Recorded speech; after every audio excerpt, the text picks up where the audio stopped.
asambleístas. Bienvenidos a una sesión especial de la Asamblea Nocturna. Hoy hemos dedicado nuestra noche completa a un solo tema que ha acechado la imaginación humana durante siglos, pero que en estos relatos adquiere un tono genuinamente perturbador. Me refiero a los duendes. No a aquellos de los cuentos infantiles, sino a entidades que moran en los límites de nuestra realidad, observando, esperando y a veces interactuando. Los siguientes relatos llegaron a nuestro correo, cada uno con un nivel de detalle que hace que la piel se erice. Son testimonios extensos, narrados con esa mezcla de terror y fascinación que solo surge cuando se ha visto algo que no debería existir. Acomódense, porque esta sesión será larga. La penumbra nos protege, pero también oculta. Empecemos. El inquilino de las rendijas. Estimado Lean y a toda la asamblea nocturna. Les escribo desde un pequeño pueblo en las montañas de Oaxaca, donde el aire huele a tierra mojada y pino, y las leyendas no son solo historias. Esto que les voy a contar no es una de esas leyendas, es la razón por la que mi familia abandonó la casa donde crecimos, la casa que construyó mi abuelo con sus propias manos. Todo comenzó con mi hermano pequeño, Gael. Él tenía 5 años cuando empezó a hablar del hombrecito gris. Al principio, mis padres y yo lo tomamos como un producto de su imaginación vivaz. Pero los detalles eran demasiado consistentes, demasiado específicos. Decía que el hombrecito vivía en el lugar oscuro, detrás de su closet, donde las tablas del piso de madera se habían separado con los años, creando una rendija de no más de 2 dedos de ancho. Según Gael, el hombrecito solo salía cuando la luna llena iluminaba justo ese rincón de la habitación. No hacía nada malo, decía el niño. Solo se sentaba en el borde de la cama, muy quieto, y contaba. 1, 2, 3, 1, 2, 3, repetía en un susurro tan fino que casi se confundía con el crujir de la madera. La noche en que yo lo vi, había ido a buscar un libro de anatomía que necesitaba para un examen y que recordaba haber dejado en el cuarto de Gael. Era tarde, pasada la medianoche. Entré en silencio. Gael dormía profundamente, su respiración era el único sonido. El libro estaba sobre su pequeña mesa de noche. Al agacharme para tomarlo, un escalofrío repentino me recorrió la espalda. No fue el frío de la noche de montaña, era un frío diferente, seco y estancado, como el que hay dentro de una tumba abierta. Y entonces moví la vista hacia el rincón. Allí, encogida en la sombra más densa, junto a la rendija del piso, estaba la silueta. No medía más de medio metro, pero su presencia parecía llenar todo el espacio. Era de una tonalidad gris uniforme, como ceniza compactada. Su cabeza era desproporcionadamente grande para su cuerpo delgado y frágil. No pude distinguir rasgos faciales, solo 2 puntos negros, profundos, que atrapaban la tenue luz de la luna que entraba por la ventana y no la devolvían. No era un reflejo animal, era un vacío. No se movió. No hizo ningún sonido. Pero supe, con una certeza instintiva y profunda, que me estaba observando. Que llevaba observándome desde que crucé el umbral. Contuve la respiración, tomé el libro y salí del cuarto, cerrando la puerta con un cuidado infinito. Me apoyé en el pasillo, con el corazón martillándome el pecho. No había sido mi imaginación. Lo había visto. Al día siguiente, durante el desayuno, Gael me miró con esos ojos grandes y serios que tienen los niños cuando saben algo que los adultos no. Y Marcos, dijo, sin preámbulos. Anoche fuiste a mi cuarto. El hombrecito gris no le gusta que lo miren. Me quedé helado. ¿Cómo sabes que fui?, le pregunté intentando que mi voz sonara normal. Él se encogió de hombros y me lo dijo. Cuando te fuiste, él volvió a salir. Dijo que le gustó tu miedo, que sabe que tu miedo es más grande y más interesante que el mío. Luego, bajó la voz a un susurro teatral, pero sus ojos no tenían nada de juego. También dijo que hay más espacio en las rendijas de las paredes de tu cuarto, que las de tu cuarto son más largas y llevan a sitios más profundos. Esa noche, decidí dormir con la luz del pasillo encendida y la puerta de mi habitación cerrada con llave. Fue inútil. A eso de las 3 de la mañana, me despertó el sonido. No eran los rasguños típicos de una rata o un insecto. Era un raspado meticuloso, constante, que venía no de las paredes, sino de dentro de ellas.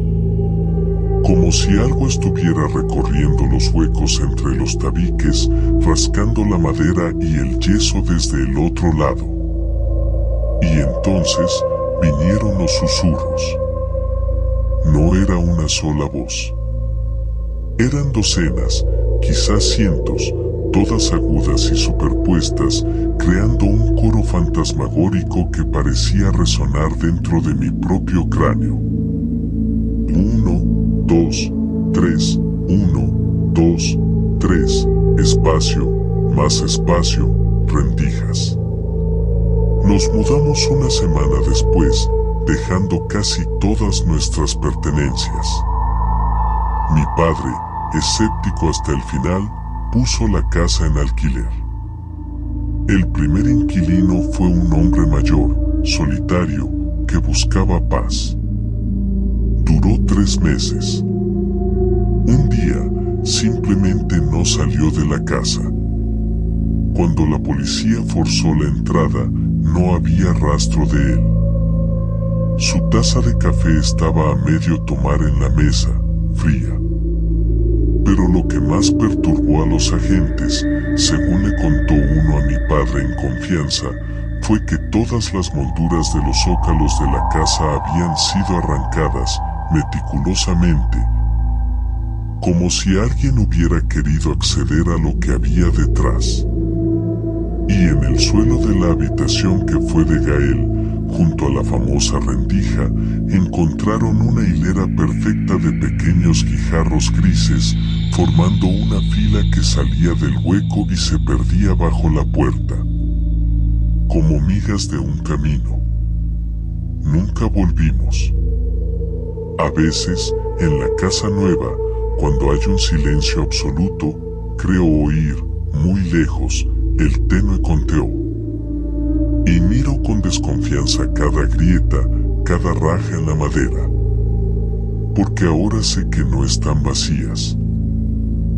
La colección del abuelo. Querido Lean, para la asamblea. Mi historia proviene de los brumosos bosques de Galicia, donde la niebla espesa esconde más de lo que revela. Mi abuelo materno, Eulogio, era el último habitante del Molino del Sapo, un viejo edificio de piedra junto a un arroyo que ya no muele nada desde hace décadas. Era un hombre huraño, de pocas palabras y miradas siempre ausente, como si escuchara una conversación a la que los demás no estábamos invitados. Cuando falleció, me dejó el molino y todas sus pertenencias en su testamento. Yo, Siendo su única nieta y viviendo en la ciudad, lo vi como una curiosidad, un proyecto de restauración tal vez. La primera vez que entré, el olor a humedad, musgo y algo más, algo dulzón y rancio, me golpeó. Entre muebles antiguos y herramientas oxidadas, encontré en el desván una serie de cajas de madera de pino, fuertes y bien cerradas con herrajes. No tenían etiqueta. Al abrir la primera, un hedor a óxido, tierra y algo orgánico en descomposición me hizo retroceder. Dentro, cuidadosamente dispuestos sobre paja seca, había zapatos. Zapatos minúsculos, no más largos que mi dedo índice. Estaban hechos de hierro forjado, tosco y antiguo, y cada uno era ligeramente diferente, algunos con hebillas, otros con cordones de alambre retorcido. Pero todos compartían dos características: estaban terriblemente oxidados y muchos tenían manchas oscuras, casi negras, incrustadas en la suela y los laterales. No era barro. Al tocarla, la sustancia era quebradiza y olía a cobre viejo y a podredumbre dulce. Sangre. Sangre seca de hace mucho, mucho tiempo. Había cientos. En total, 6 cajas, cada una con quizás 40 o 50 pares de estos horribles zapatitos de hierro. Y debajo de ellos, en la última caja, encontré un diario de cuero gastado.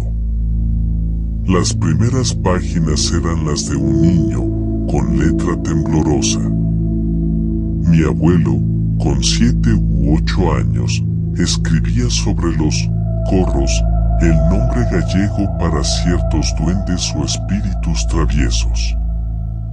Pero sus descripciones no hablaban de travesuras inocentes. Hablaban de sombras que le tiraban del pelo por la noche, que ensuciaban su ropa limpia con excrementos de animal, que escondían sus zapatos en lugares altos e inaccesibles, y que susurraban en un dialecto gallego tan arcaico que ni su propio abuelo lo entendía por completo. Los susurros, escribía, no eran bromas. Eran maldiciones. Maldiciones sobre la cosecha, sobre la salud del ganado, sobre la fortuna de la familia. Una entrada, ya de adolescente, decía: hoy me harté. El corro mayor, el de la risa como cascabel roto, rompió la rueca de mamá. Ella lloró. Yo no lloraré más. Hay maneras. Los viejos libros del molino hablan de maneras. Si los atrapas, los silencias. Y para atrapar a un espíritu de la tierra, necesitas hierro frío y algo que los una a este lugar. Su huella. Su sombra. Su nombre. Las siguientes páginas mostraban un cambio oscuro. La letra se volvió más firme, más fría. Tengo el primero. Chilla mucho.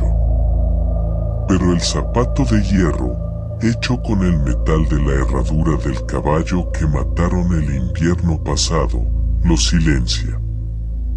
Lo mantiene aquí, atado. No puede volver a sus escondites en las raíces. Había una mancha de tinta, como si la pluma se hubiera detenido con fuerza. Después de eso, las entradas se espaciaban en el tiempo, el segundo. Una hembra.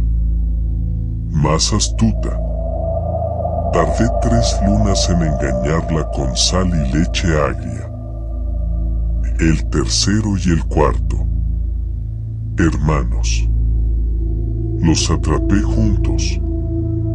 Su enfado llena el molino de un zumbido. La colección de zapatos de hierro crecía y el diario se llenaba de diagramas extraños, símbolos que parecían una mezcla de runas y signos de herrería.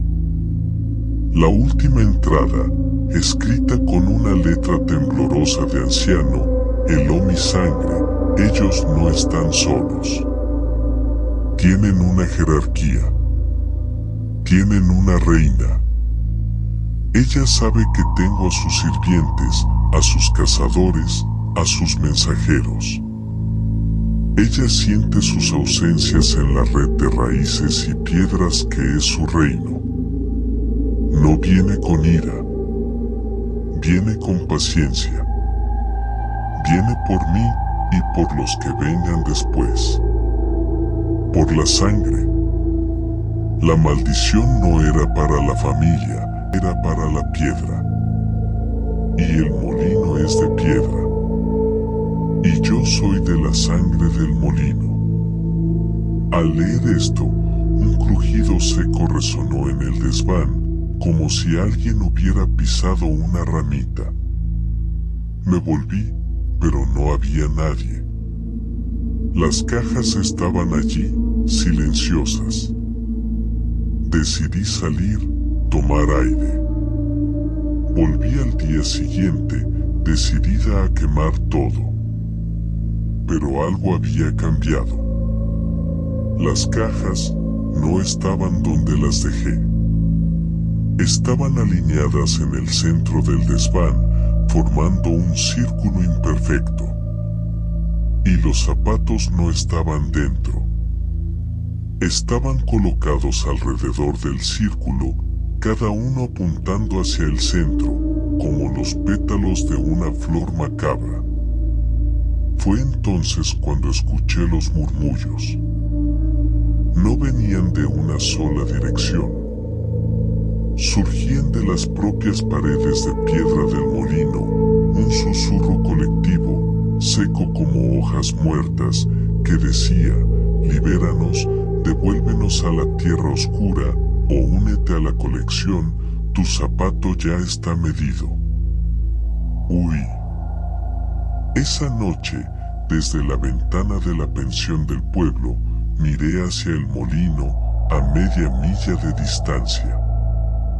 Bajo la luna llena, una figura se recortaba en la colina detrás del edificio. Era alta, delgada hasta lo antinatural, y parecía vestida con jirones de musgo y sombra. No era un duende. Era la reina. Y a sus pies, centenares de puntos de luz brillante y colérica titilaban entre la hierba, como una constelación de odio mirando en mi dirección. No he vuelto. El molino sigue allí, con sus cajas y su círculo. A veces, en sueños, no veo a la reina. Veo una hilera de zapatos de hierro, caminando solos, subiendo lentamente las escaleras de mi edificio, buscando el número de mi puerta. El pacto del jardín. Lean, asambleístas, escuchen con cuidado. Esto es una advertencia desde un barrio tranquilo de Portland, donde los jardines son verdes y la locura se esconde a plena luz del día. Mi vecino, el señor Miller, era un hombre retirado, amable y solitario. Su pasión eran los garden gnomes, esos enanos de jardín de cerámica pintoresca. Al principio, tenía unos pocos, dispuestos con gracia entre sus rosales. Pero con los años, su colección creció hasta lo absurdo. Docenas de ellos, quizás más de un centenar, llenaban cada rincón del jardín, mirando con sus sonrisas fijas y sus ojos de esmalte. El cambio fue gradual, casi imperceptible. Primero fue su perro, un labrador viejo y dócil llamado Bear. Una mañana, Bear fue encontrado en el límite del jardín. No había sangre ni signos de lucha, pero estaba vaciado. Su piel, intacta y sin un solo rasguño, colgaba de la cerca de piquetes como un traje de peluche mojado. El cuerpo, los huesos, los órganos habían desaparecido. La policía no supo explicarlo. Habló de un depredador muy inusual o de un robo macabro. Miller se mostró desolado, pero su pena tenía un matiz extraño. Más que tristeza, era respeto. Un miedo reverencial. Poco después, noté que Miller ya no limpiaba sus gnomos con un paño distraído.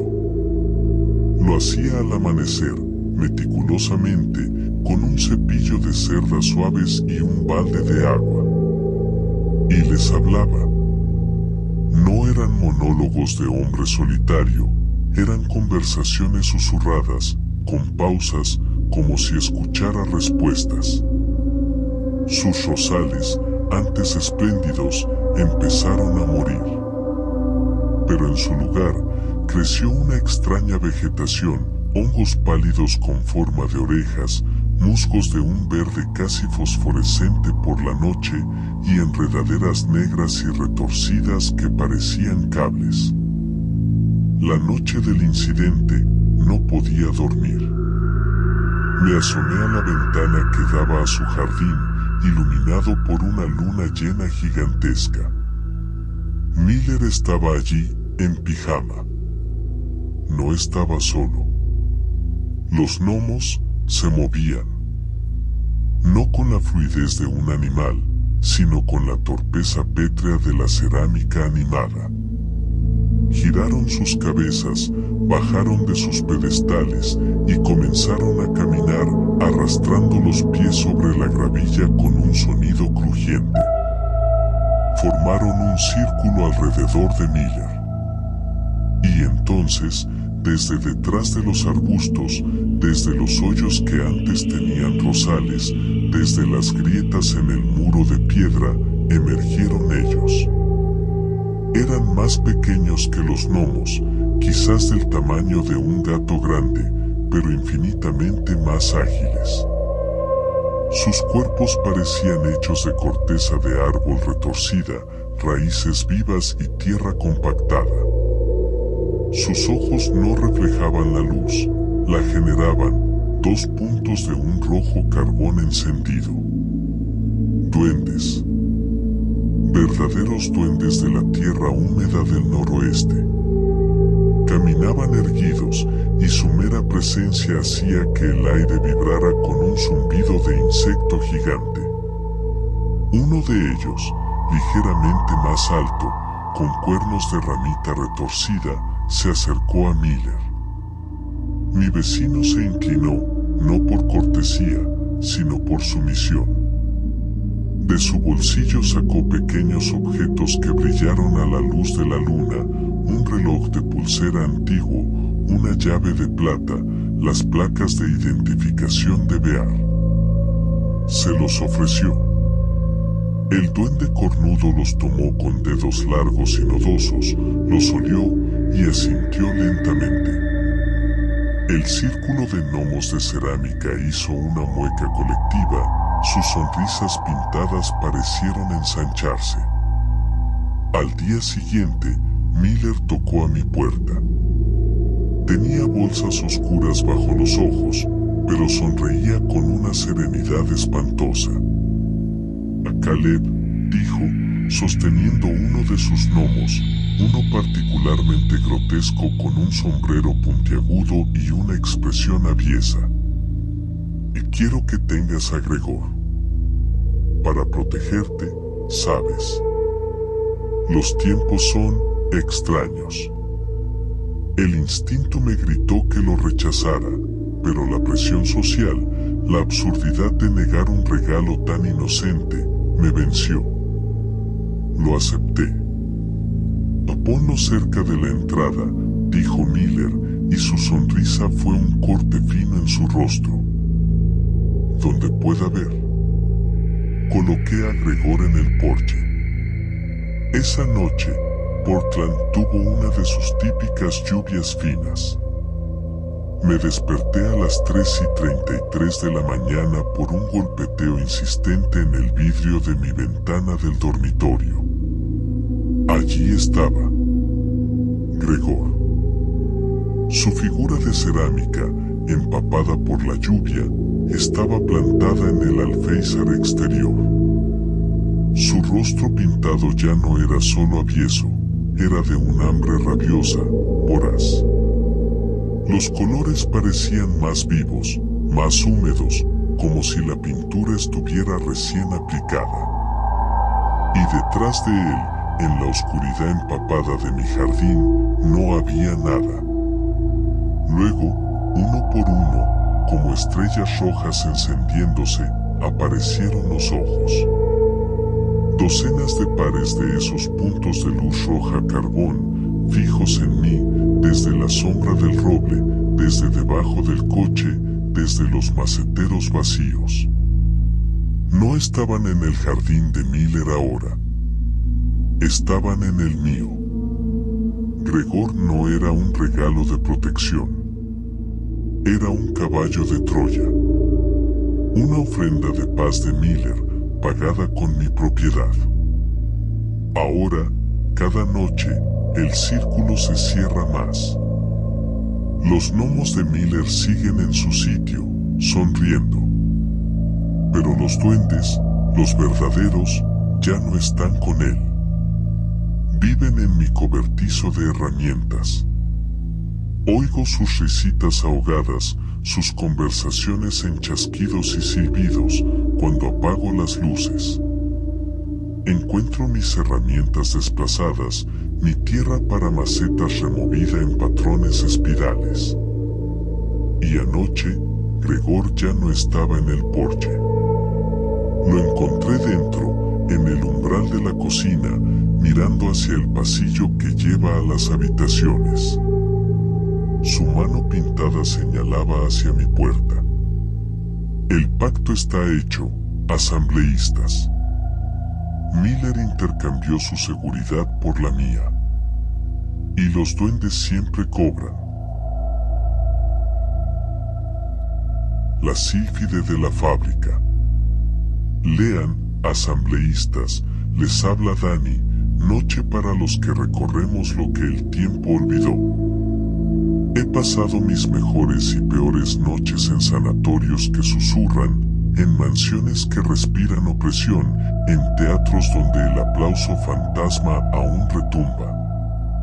Creí haberlo visto todo, hasta que la hilandería me demostró que hay capas de horror para las que ningún humano está preparado. La fábrica textil e hilandería era una leyenda entre los urbexers porteños.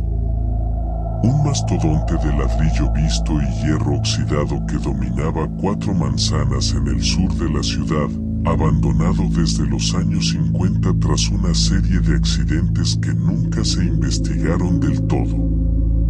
Los relatos hablaban de desapariciones silenciosas, obreros que entraban al turno noche y nunca salían, cuyo ausentismo solo se notaba cuando sus familiares venían a reclamar días después. Se atribuía a la maquinaria pesada, a pozos de mantenimiento olvidados. Yo sé ahora que fue algo mucho más antiguo y hambriento. Entramos un sábado al caer el sol, Lara, mi pareja en esta locura y en la vida, Leo, el fotógrafo con su equipo de lentes que ven más de lo humano, y yo, con mis grabadoras y esa inquietud que a veces confundes con intuición. El lugar era una catedral de la decadencia industrial. Las máquinas de tejer, enormes esqueletos de metal con miles de agujas oxidadas, se alzaban como altares a una productividad muerta. La luz anaranjada del atardecer se filtraba por los vidrios rotos, iluminando el polvo que danzaba en el aire quieto, dándole un tono sepia, de fotografía antigua y maldita. El silencio era lo primero que notamos, un silencio total, absorbente, como si el edificio hubiera aprendido a tragarse cualquier sonido que no fuera propio. Fue Lara quien lo captó primero. Se quedó quieta, con la cabeza ladeada, el casco de exploración resbalando un poco. «¿Escuchan eso?», susurró. Nos detuvimos. Y allí, lejano pero nítido, como si viajara por los ductos de ventilación, llegó el canto. Una voz infantil, de niña pequeña, que cantaba una nana. Pero no era arrorró ni niño ni ninguna canción de cuna que conociera. Era una melodía familiar distorsionada, con una letra que hizo que el vello de mis brazos se erizara. Duérmete, niño, duérmete ya. Que los hilos de tu alma la fábrica los tendrá, que la lanzadera va y viene, tu aliento sostiene. Y en la tela de la noche tu sombra se enredará. El canto era dulce, terriblemente dulce, pero había una cadencia mecánica en él, como si fuera reproducido por un fonógrafo cansado. Nos miramos. Leo ya tenía la cámara en alto, filmando el vacío. La regla no escrita del Urbex es no seguir los sonidos extraños. Pero hay una fascinación, una maldita curiosidad que te hunde más que el miedo. Así que seguimos. El canto nos guió, convertido en un hilo de Ariadna perverso. Bajamos escaleras de servicio, sus peldaños de hierro retorcidos como costillas. Pasamos por larguísimos pasillos con paredes pintadas con números de serie ya ilegibles. El aire se volvió más denso, más frío, y el olor a aceite rancio y algodón podrido se mezcló con algo nuevo, un aroma a tierra húmeda, a raíz recién desenterrada, que no tenía lugar en una fábrica. Llegamos al corazón del complejo, la sala de calderas. Una caverna subterránea de cemento, con el techo a 10 metros de altura, sostenido por vigas de hierro en cruz que parecían las costillas de un leviatán dormido. En el centro, 3 calderas gigantescas, como tambores de acero oxidado, dormían su sueño eterno. Y allí, colgando de una tubería gruesa que cruzaba la estancia a la altura de nuestros ojos, estaba la fuente del canto. Era un muñeco de trapo, o lo que quedaba de uno. No podía tener menos de 80 años. Su tela era un harapo indefinible, entre el marrón de la sangre seca y el gris de la ceniza. No tenía rasgos faciales cosidos, solo 2 botones negros, de distintos tamaños, servían de ojos, y una boca hecha con una hilera de dientes pequeños, blancos y afilados. Dientes reales. De roedor, quizás, o de algo más pequeño y con más piezas de las que debería tener. El muñeco colgaba de un alambre enroscado alrededor de su cuello, balanceándose ligeramente, como si una corriente inexistente lo meciera. Y de su interior, del relleno que asomaba por las costuras rotas, salía el canto. La voz era clara, infantil, pero el muñeco no se movía. La boca de dientes permanecía cerrada. Leo comenzó a tomar fotos, el flash estallando en la penumbra como relámpagos espasmódicos, congelando la escena en instantáneas de pesadilla. Lara, impulsiva como siempre, se acercó. No, le dije, pero mi voz sonó débil, ahogada por el canto. Ella extendió la mano, fascinada. Es solo un muñeco viejo, Dani. Alguien lo dejó aquí. Sus dedos cerraron alrededor del cuerpo de trapo. El canto se detuvo. El silencio que cayó fue físico, como un mazo de goma que nos golpeó el pecho. Nos quedamos inmóviles, la respiración suspendida. El balanceo del muñeco cesó. Y entonces, el nuevo sonido comenzó. No era un crujido, ni un chirrido. Era un desgarro. Un roce múltiple, como de cientos de patas pequeñas y secas arrastrándose sobre cemento. Venía de todas partes a la vez. De las grietas en el piso, anchas como dedos. De los respiraderos oxidados de las calderas, negros como ojos ciegos. De los agujeros en las paredes donde antes había pernos y tuberías. Emergieron seres. No puedo llamarlos de otra manera. No medían más de 30 centímetros. Sus cuerpos no eran de carne y hueso, sino de los materiales muertos de la fábrica, alambre retorcido y oxidado que formaba esqueletos, jirones de tela podrida, del mismo color del muñeco, que colgaban como piel. Trozos de carbón que hacían de articulaciones, tuercas y tornillos incrustados como excrescencias metálicas, astillas de madera que sobresalían como púas. Parecían marionetas construidas por un niño demente, un niño que solo hubiera tenido desechos y odio para jugar. Pero se movían con una siniestra coordinación. Sus rostros eran lo que me quitó el aliento. No tenían ojos, ni boca, ni nariz. Eran simplemente agujeros en la masa de tela y alambre, agujeros negros y profundos. Y en la profundidad de esos agujeros brillaban dos puntos de una luz violeta, pálida y fría, como el resplandor de un tubo de neón a punto de apagarse. No parpadeaban, solo observaban. Duendes de escombro. El muñeco no era un ídolo. Era la reina de la colmena. El núcleo. Y Lara lo había tocado. Nos rodearon. No corrieron, no saltaron. Se deslizaron y arrastraron, saliendo de cada grieta hasta formar un círculo perfecto a nuestro alrededor, a unos 3 metros de distancia. Cientos de esos puntos de luz violeta nos miraron fijamente, sin expresión, sin intención legible.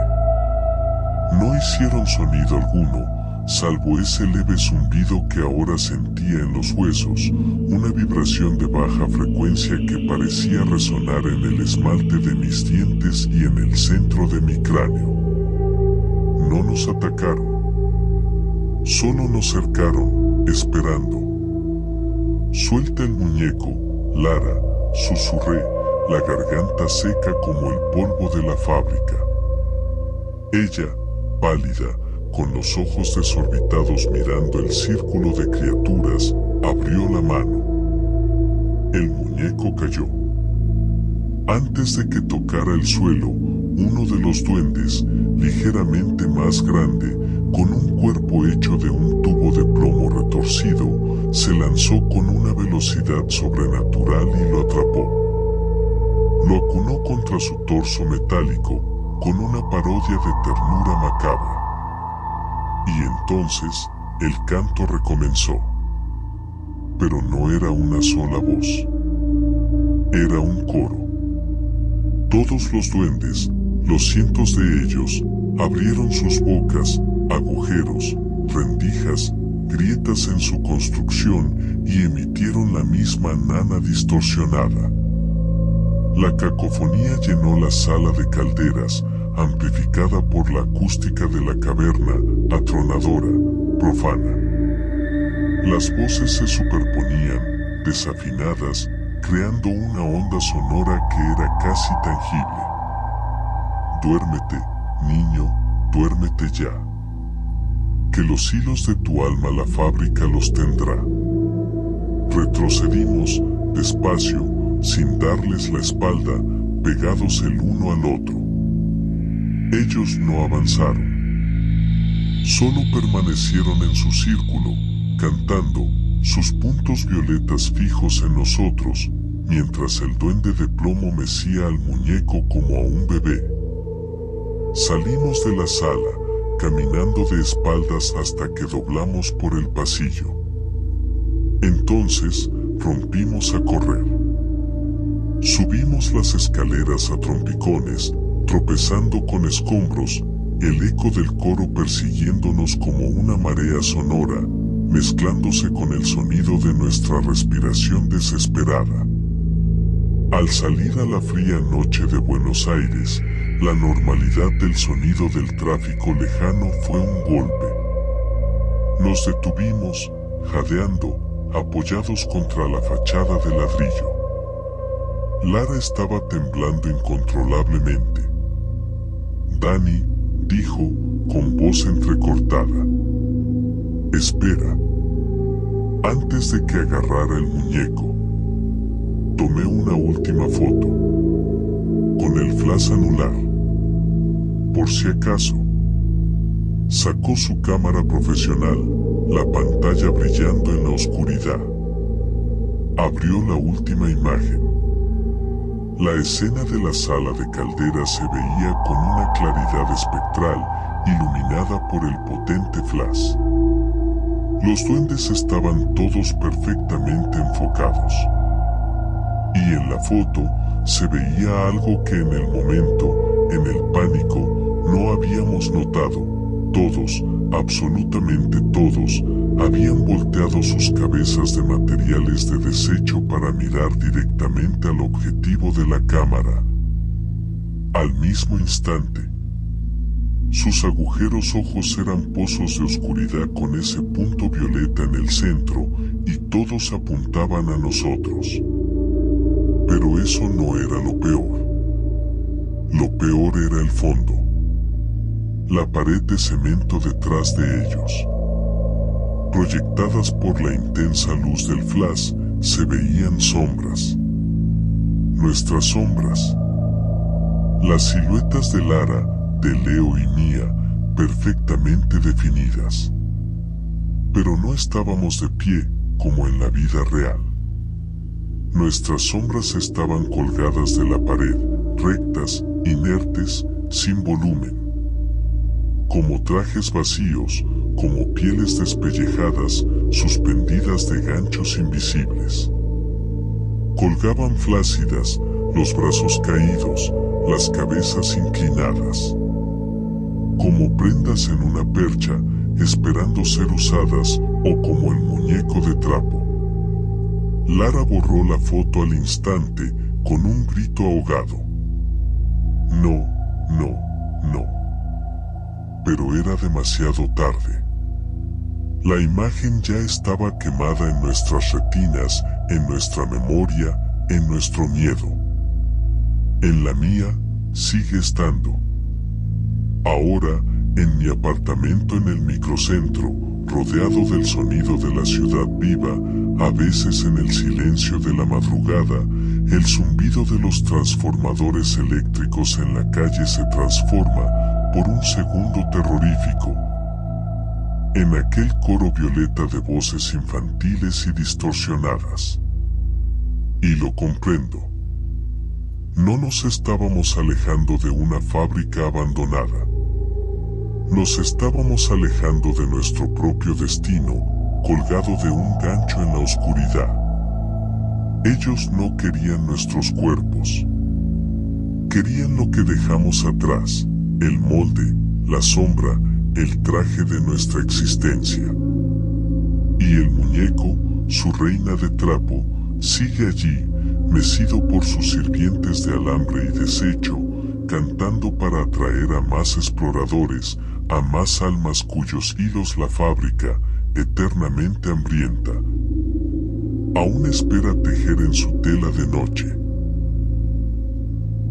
Si estás disfrutando de estas historias siniestras, te pido me ayudes dándole like al video y en el botón de suscribirte. Sigamos con más relatos. El precio del diente. Lean, asambleístas, esta es una confesión envenenada por la tradición. Lo que hice por amor a mi hijo, Mateo, abrió una puerta que no debería haber tocado jamás.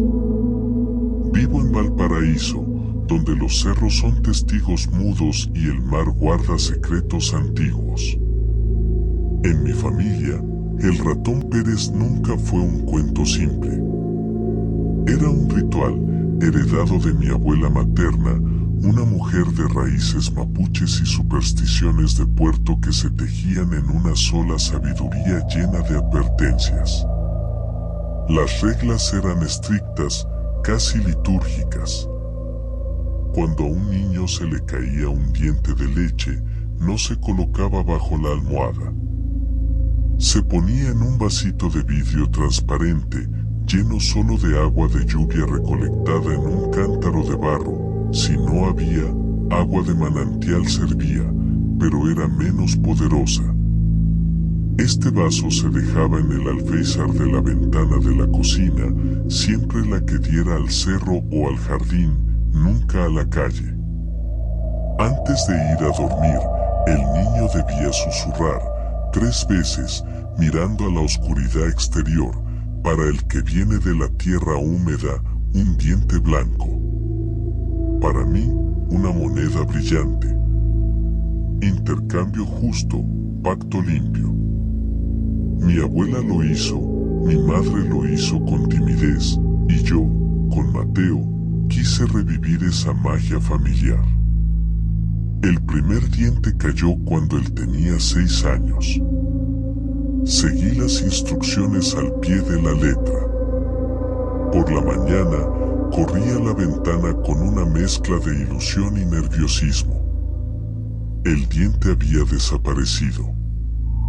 En el fondo del vaso, brillando bajo el sol de la mañana, había una moneda. No era una moneda corriente. Era un peso de plata de 1920, antiguo, impecable, como recién salido de la fábrica. Me pareció encantador, un detalle precioso. Pero al tomar el vaso, noté la marca, en el borde, donde se apoya la boca para beber, había una huella digital perfecta. Era diminuta, más estrecha y larga que la de un niño. Y el material era un lodo negruzco, de una consistencia granulada, que olía a tierra removida de un lugar profundo, dulzona y fétida a la vez, como raíces podridas y cobre viejo. Lo limpié con un escalofrío, atribuyéndolo a algún marsupial o insecto grande de la noche. La segunda vez, la magia se agrió. Mateo se despertó a las 3 de la madrugada con un grito que me heló la sangre. Corrí a su habitación.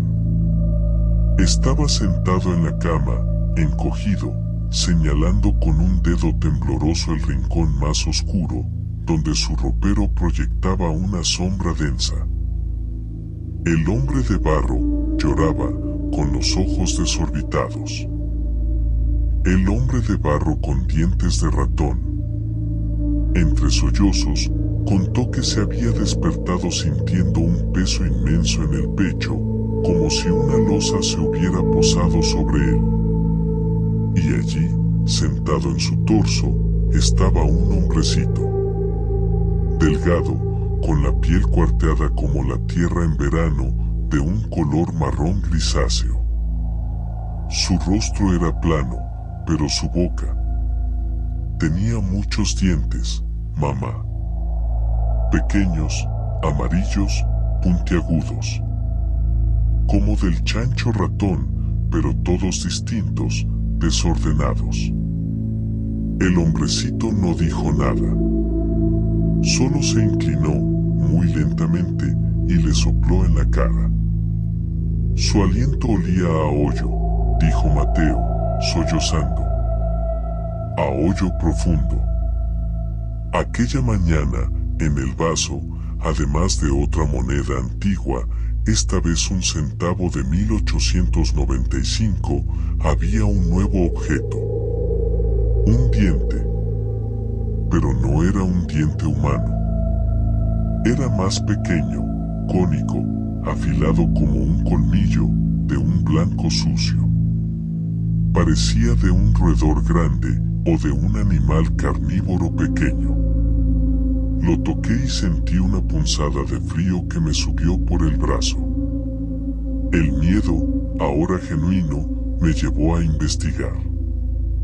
Hablé con una tía anciana, la única que aún guardaba las historias más antiguas y oscuras de la familia. Cuando le mencioné el ritual, su rostro se arrugó en una mueca de preocupación profunda. Niña, dijo, su voz un susurro áspero de cigarrillo y años. Tu abuela no invocaba al ratón de los cuentos. Invocaba a los asterisco cherrubes. Los cherrubes, me explicó con solemnidad, no son duendes domésticos ni juguetones. En la mitología mapuche y en el folclore mestizo más oscuro de los puertos, son espíritus de la tierra profunda, de las fallas geológicas, de las vetas de mineral y de los flujos telúricos. Son ambivalentes y terriblemente literales. El ritual del diente no era un simple trueque por una moneda. Era un pacto arcaico, ofrecer un diente de leche, un trozo del cuerpo que simboliza pureza, crecimiento y el paso del tiempo, a cambio de su protección para el niño.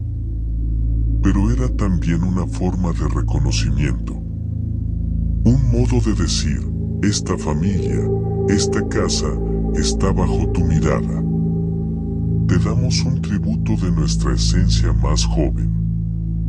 Al abandonar el ritual por generaciones y yo retomarlo de repente, sin las preparaciones adecuadas, sin las oraciones de contención, no estaba continuando una tradición inofensiva.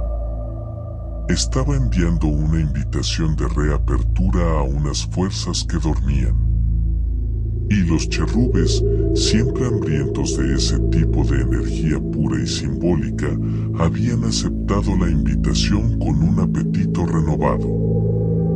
Las señales, desde entonces, se multiplicaron de forma aterradora. Encontramos barro seco, del mismo color oscuro y con el mismo olor dulzón y nauseabundo, en los umbrales de las puertas y en los marcos de las ventanas. No eran manchas al azar, eran pequeñas pilas deliberadas, como ofrendas invertidas, tributos que ellos dejaban para marcar su territorio. Los juguetes de Mateo, especialmente los de peluche, comenzaron a aparecer dañados. No rotos por un golpe o un desgaste normal. Estaban desgarrados, con el relleno extraído meticulosamente, y los cortes no tenían el filo limpio de unas tijeras, parecían mordiscos. Pequeños, irregulares, con la huella de mandíbulas con dientes desalineados y afilados. La gota que colmó el vaso del terror fue anoche. Instalé una cámara de seguridad discreta con sensor de movimiento en el jardín, apuntando directamente a la ventana de la cocina, el altar involuntario de este horror. A las 3:17 de la mañana, el sensor se activó. Esta mañana, con el corazón en un puño, revisé la grabación. La calidad en infrarrojo mostraba el jardín en tonos verdes fantasmas y reales. De detrás del matorral de higuerillas que crece salvaje al fondo, algo se arrastró. Era bajo, encorvado, y se movía con una agilidad espeluznante, una velocidad de insecto. Su espalda estaba cubierta de lo que parecían piedras pequeñas, nódulos o excrescencias que sobresalían y que sonaban entre sí con un leve chasquido óseo, seco, con cada movimiento. Se detuvo justo frente a la cámara, a plena vista, como desafiándola. Lentamente, muy lentamente, levantó la cabeza hacia el objetivo. No tenía ojos, solo hundimientos oscuros y profundos en un rostro de tierra seca. Pero su boca se abrió en lo que era, inconfundiblemente, una sonrisa lenta y grotesca. Y dentro, brillando débilmente bajo la luz infrarroja, había dientes. Docenas de ellos. Pequeños, blancos, de formas ligeramente distintas, algunos triangulares, otros más romos, pero todos claramente dientes de leche humano. Estaban ensartados, incrustados en sus encías negruzcas y agrietadas como trofeos, como un collar de horrendas perlas. Miró directamente a la lente, como si supiera que yo lo vería, que debía verlo. Y entonces cerró la boca con un chasquido audible en el audio. Luego, escupió algo al suelo, justo ante la cámara, otra moneda antigua, que brilló un instante. El pago por el próximo diente. El anticipo del próximo tributo. Mateo tiene otro diente flojo. Lo noté ayer y él me lo dijo con una mezcla de ilusión y un miedo residual que me partió el alma. El ritual ya no es una tradición dulce. Es una cuenta regresiva. Una sentencia. No sé cómo romper el pacto que, en mi ignorancia y mi nostalgia, firmé con la tierra húmeda y sus antiguos, hambrientos y literales guardianes. El hombre de barro ya no espera en el jardín. Su moneda está aquí. Y su colección de dientes tiene un espacio nuevo reservado.